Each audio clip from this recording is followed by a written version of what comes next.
شیخ صاحب دا خبرې واورئ زموږ استاد محترم مولانا محمد قاسم صاحب. دو سیزونو باندې الله ډېر خفه کېږي او الله وایي زه ورسره جنګ کوم. یو سودخور ته الله وایي ای سودخوره که ته سود نه پرېږدې نو زما جنګ ته تیار شه فأذنوا بحرب من الله ورسوله. الله وایي زما جنګ ته تیار شه.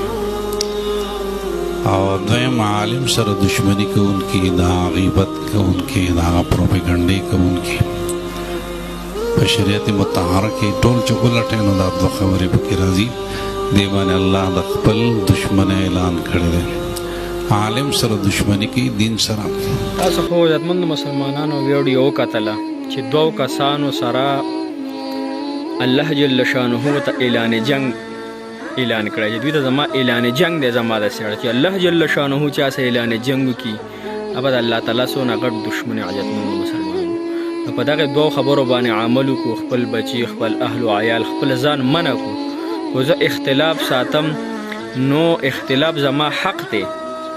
کوم اولیانو سره اختلاف ساتم زما حق دی. پته دا ته حق ته حاصل دی خو هم د دلایلو پرانا کې داسې پرانا کې چې ته په حق او په سچ داسې نه چې هغه ته رد بد په هغه باندې بهتان لګول، هغه ته کنځلې کول، د هغه شکل بګاړول، د هغه مخ بګاړول.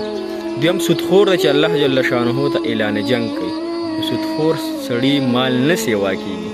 عزتمند مسلمانانو الله جل شانه دې موږ او تاسو دې دوه عذابونه محفوظ ساتي او الله جل شانه دې موږ په خپل فضل د خپل اعلان جنگ نه محفوظ ساتي. ځکه چې د الله جل شانه سره دښمني کول دا به څنګه وي؟